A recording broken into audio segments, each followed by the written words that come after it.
Hey guys, I got something special for you. Knox just dropped a new song, and it's featuring Ren. This one's called Fentanyl. I want to check it out with you. If you're new, subscribe, and here we go.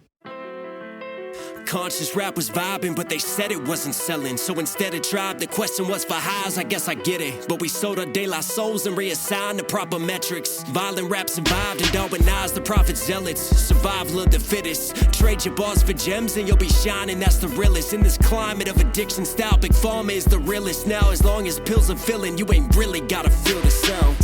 The world is full of juice, and while you floating, you been finna drown. How many rappers out here missing out? But they sell you with this vision and this fear of missing out. The industry will fuck us, so we follow what is trending. Brag about these hollow tips, but it's all hollow tip dependent. I lace my verse with fentanyl and lean into attention. Toe tags for the mentions, body bags for what they spending. While they bragging, we descended from the ground, we all descendants now.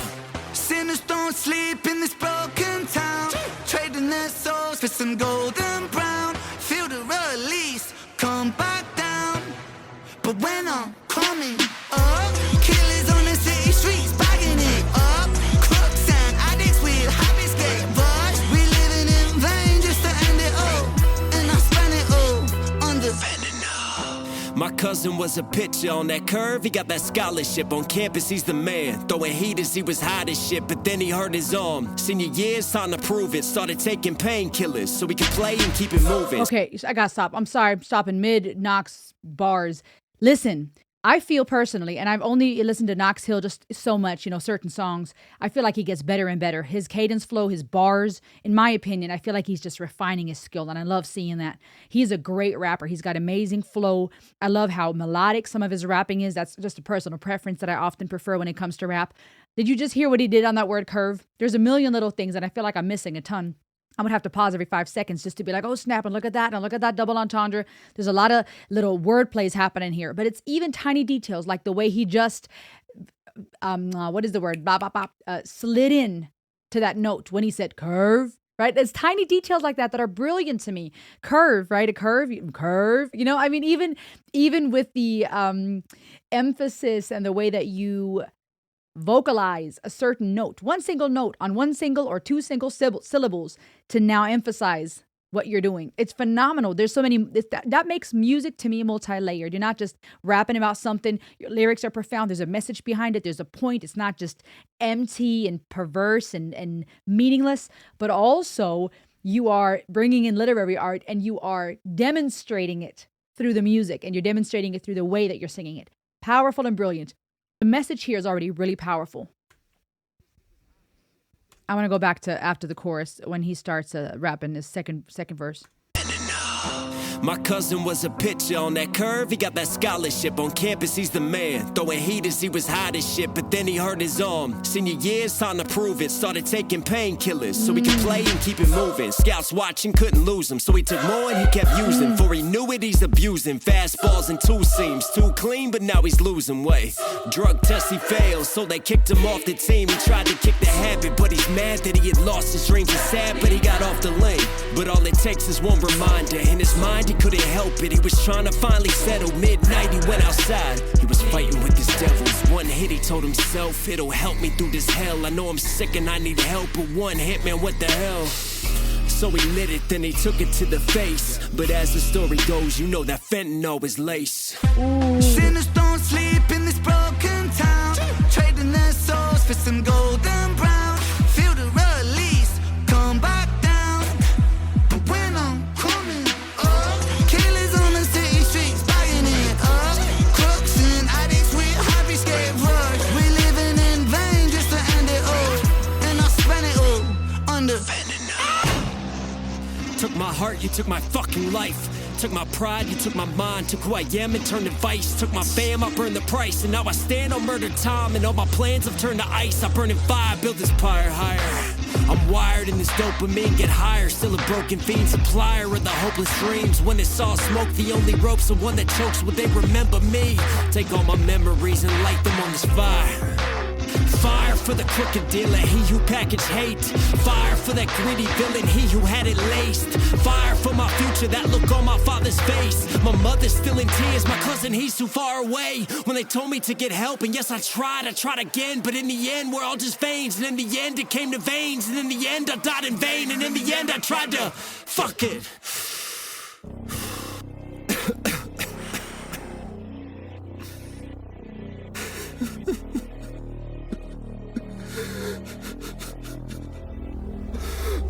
Oh, God.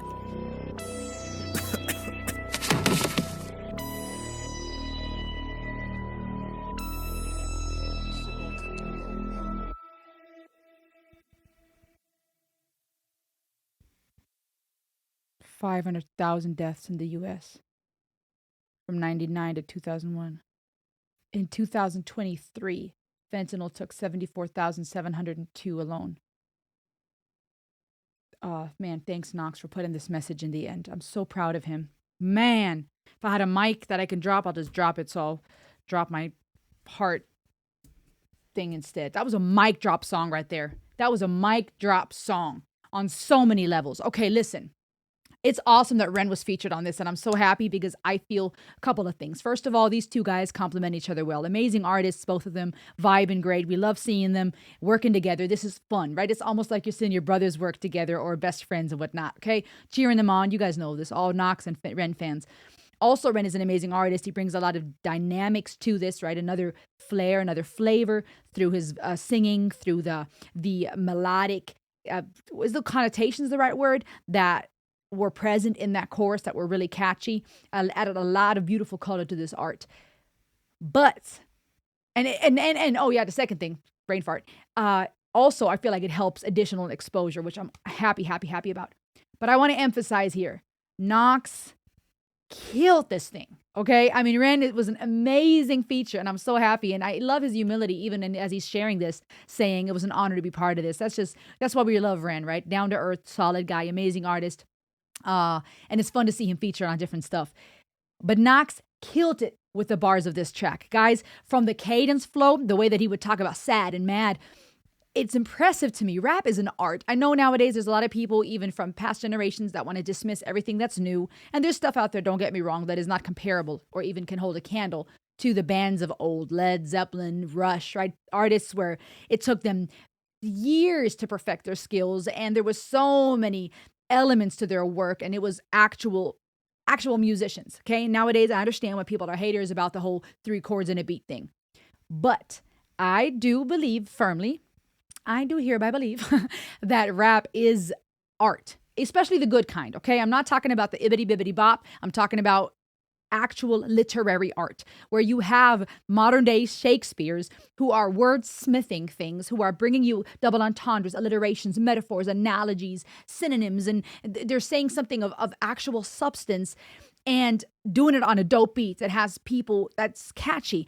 When we talk about our brain and science, we know that our brains synchronize from what we've learned when we're listening and enjoying music together. We are learning about mirror neurons, how we are starting to mirror in our mind what we see another person doing, right? We're empathizing from an emotional, psychological standpoint. We see the power of that. You see somebody crying and it's impactful. There's so many ways to communicate suffering, to communicate hope, to communicate something through music. As we're sharing this together, right? One of the things, the why reaction channels are so big. I did a whole documentary on the psychology of that. Go check it out on my channel if you like. So there's a lot of beauty in music. And when it comes to rap, when you're able to do that well, to bring in the art and to have all the literary art I just described, doing it on top of a catchy beat that's now having people synchronically enjoying this and getting down with it. And right, everything around us is rhythm and beat anyways, from our heartbeat to the cycles of nature.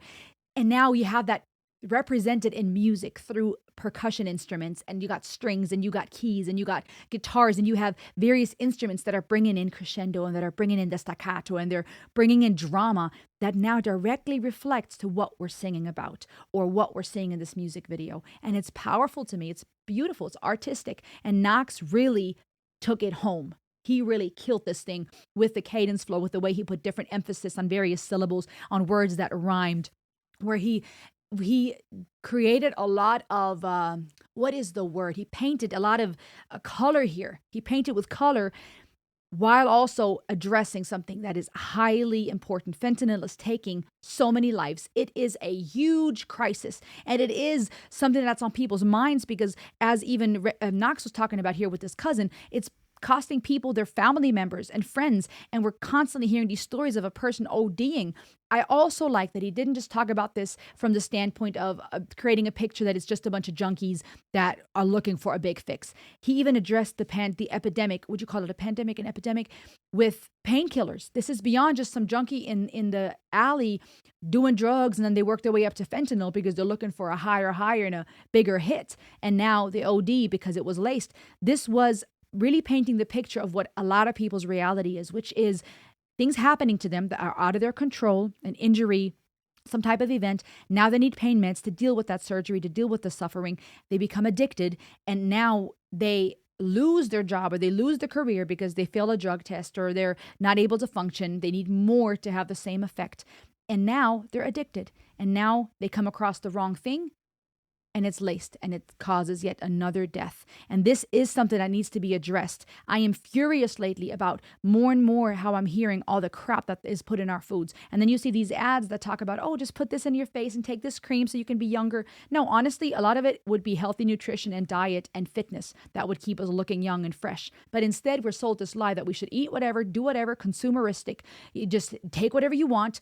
And if there are effects, you're going to end up needing more medication, which ironically will have side effects that now cause you to have even more need for more medication. And then if you are wasting away physically, internally, and externally, you got to take all these cosmetic products and all these things to feel forever young. And in this death anxiety we're facing, in this desperate attempt to feel good, to look good, to have a life of meaning, to have the freedom to express yourself and be successful, to be somebody, make this life worth living, and those existential fears, we are chasing at it from the wrong angle when it would be healthy diet, community, connection, relationship, fitness that would keep us healthier and fitter and looking younger. And instead, we're taking these foods, we're taking these medications to deal with the negative side effects of the food. We are slapping all these things on that we think our body needs when it's all just upside down. And I think that this whole topic of fentanyl, of this crisis of people dying left and right, is a big topic that needs to be addressed. Or even in what's his face, Theo Vaughn's interview with Trump, he was trying to get there. He was trying to address this topic of what are we going to do with the opioid crisis, right? And to me, again, like that spans even into all the chemicals and the crap they put in our food and now the medication we need to take to deal with that. To me, that's the whole umbrella of health and welfare that we're needing to talk about. Fentanyl being a huge category under that. And it is a crisis. And so I'm proud for Knox and Ren I'm proud of, that's the preposition. I'm proud of them to address this and using their platform, but doing it in a way that it doesn't glorify it. Because when it comes to hip hop and the music industry, sadly, we often have songs that will talk about drugs and talk about that crap from a glorification standpoint, as if it's dope and cool. Then yeah, pop that thing and then slap that and grab here it's actually talking about the horror. I'm also impressed with how Knox's voice changed from the beautiful cadence flow and the amazing bars in his verses. In the bridge, the texture of his voice and the emotion changed. It got darker, maybe even a little raspier, lower, and that really emphasized what he was trying to communicate. It went from addressing the crisis and what's going on and storytelling, if you will, great job storytelling, to then in the bridge, taking it home, letting out that rage, letting out the grief of what it has cost him, both losing people that are close to him, but also now from the perspective of someone who is addicted, who is now coughing and in distress, wasting away to the point of crying. That cry is heartbreaking. It makes me think of NF's song, How Could You Leave Us? When you have an artist allowing themselves to open up like that and tap into those emotions, I think it's powerful because we're hungry for that authenticity. We're hungry for real emotion and connection. But it's also powerful because it opens the door to really see what it's like, even as an addict, the suffering. Both perhaps someone crying who's lost someone to fentanyl, that despair, but also as the person addicted to fentanyl, that suffering, that distress, that grief. The words that were most poignant at the end, to me personally, were when he said, a life wasted. That to me hits home because to me, I know I talk about existential theories a lot and death anxieties and those things because I just like that theory and that school of thought a lot. But to me, because life is so precious and time our most precious asset, when a life is wasted, that to me is the scariest, one of the scariest things. I mean, just think, you have this one life, regardless of what's after or what your belief says. This is what we know, at least from our experience. If we're wasting this, that to me causes so much sadness and grief. I have a fear of that. I have a respect for that. And so those words to me were very poignant. Even the cinematography of the video changed, where first it was gray and gloomy and shades of blue and gray. Great cinematography, by the way. It almost gave me that UK rainy day vibe in a way. Added character to the video. It makes it stand out from certain other hip hop videos that I see when it comes to the color grading that they use. But also when it turned darker and it got red and bloody and violent and intense in that bridge. And then also Ren here with the chorus, just awesome hook, amazing. I'm tempted to say connotations, but I don't think that's the word. I can't remember the word right now. The various melodies that he was using in the chorus were very creative to me. It was not as simple as 3 chords, up and down. You got your major and your minor chords and that's it. The chorus was catchy. It pulls you in, which is also helpful psychologically, right? To be able to be hooked in by that hook when it comes to songwriting. But also enough dynamics and diversity to keep it interesting and to show, I'm almost done, baby, and to show that roller coaster that is drug addiction. Powerful song, y'all. Powerful song. I'm not going to go any deeper. I'm not going to dive into the lyrics as much right now. You talk to me, though. I have homework for you. We're going to make this more interactive. Which phrase, which bar, if you will, was the most poignant to you? Talk to me in the comments. Pick one. Comment it below. Tell me why. So tell me your favorite lyric and why it stood out to you. And then make sure, if you haven't yet, to subscribe to Knox and Ren. If you're new to these artists, welcome. And let them know that I sent you. If you already know them, just share their music, comment on their videos, and let me know here what your favorite lyric was. I will see you on the next ride. Subscribe. Thanks for watching, hanging out with me. What was I going to say? I lost my train of thought. All right, bye. See ya. Hey.